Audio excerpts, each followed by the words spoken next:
చంద్రబాబు నాయుడు గారు మాత్రం అతను ఎన్నిసార్లు కలిసినా, నాని భార్యను అరెస్ట్ చేద్దామని చెప్పి ఎన్నిసార్లు కలిసినా ఆయన మాత్రం పొరపాటును కూడా మైండ్ ఏమన్నా చెడిందంటే ఇంట్లో ఆడవాళ్ళకి అరెస్టులు చేయడం ఏంటి? మన టార్గెట్ పేరు నానిగాడు, ఆయన వేసేయండి అంటే కాదు సార్, ఆడు కొడుకును కూడా వేసేయాలి సార్. సరే నీ కక్ష ఆడు కొడుకు మీద కూడా ఉంటే ఇద్దరిని కలిసి చేసేయండి, అంతేగాని ఇంట్లో ఆడవాళ్ళ మీదకేంటే తప్పుడు పనులు అని చెప్పని ఆయన నడుచుకుంటూ వెళ్ళిపోయారు. ఇది అధికారులు ఉన్నారు సాక్ష్యం, ఎమ్మెల్యేలు ఉన్నారు సాక్ష్యం. టీడీపీ ఎమ్మెల్యేలు కొంతమంది ఉన్నారు, అధికారులు కూడా ఉన్నారు. నాదెండ్ల మనోహర్ గారు కూడా పక్కనే నుంచుని ఉన్నాడు ఈ కాన్వర్సేషన్ జరిగినప్పుడు. తప్పే ఉంది, రాజకీయ వైరం మాకు చంద్రబాబు నాయుడు గారికి ఉంది, కానీ ఆయన హుందాగా ప్రవర్తించినప్పుడు చెప్తాం తప్పే ఉంది. ఇవాళ రాజకీయ కక్ష లేదని మాట్లాడతారు. రాజకీయ కక్ష లేకపోతే సరాసరి మేనేజర్ మీద నా మీద ఇప్పుడు జరిగే ప్రయత్నం అదే కదా. రేపో ఎల్లుండో, ఎందుకంటే 2వ తారీఖు స్క్వాష్ ఏదో వేసినట్టున్నారు మేనేజర్ ఇంట్లో వాళ్ళందరూ. 2వ తారీఖు ఏదో వాయిదా పడినట్టుంది. 2వ తారీఖు లోపు ఎక్కడన్నా గాలించి ఆ మేనేజర్ని తీసుకొచ్చి అతనితో బలవంతంగా 4 పీకో 10 పీకో తెలకాయితల మీద సంతకాలు పెట్టించి నా పేరు రాసుకుని నన్ను అరెస్ట్ చేయడమే కదా ఇక మిగిలి ఉన్నది. మనకు అర్థమవుతున్నది కదా, నన్ను నా కొడుకుని ఇద్దరిని అరెస్ట్ చేయడమే కదా ఇక మిగిలి ఉన్నది.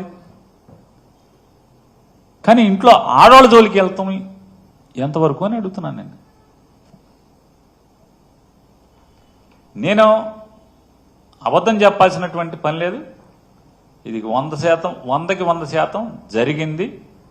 కావాలంటే అది బాగోదు కాబట్టి ఏ తారీఖు ఎన్ని గంటలకి ఎక్కడ కూడా నేను చెప్పగలను. ఈ కాన్వర్సేషన్ జరిగింది.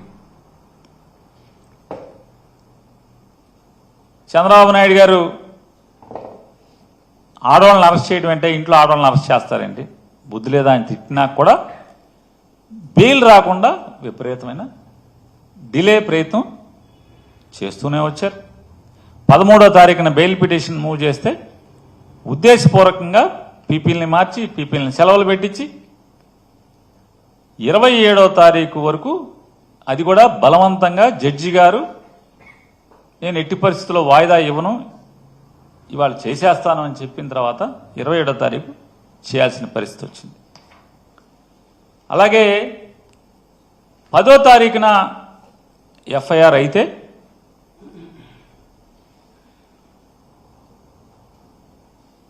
ఏం చేయాలి? వెంటనే పోలీస్ ఇన్వెస్టిగేషన్ చేయాలి కదా. ఏ ఇన్వెస్టిగేషన్ చేయలేదు. చివరికి 3 రోజుల తర్వాత 11, 12, 13వ తారీఖు 13వ తారీఖున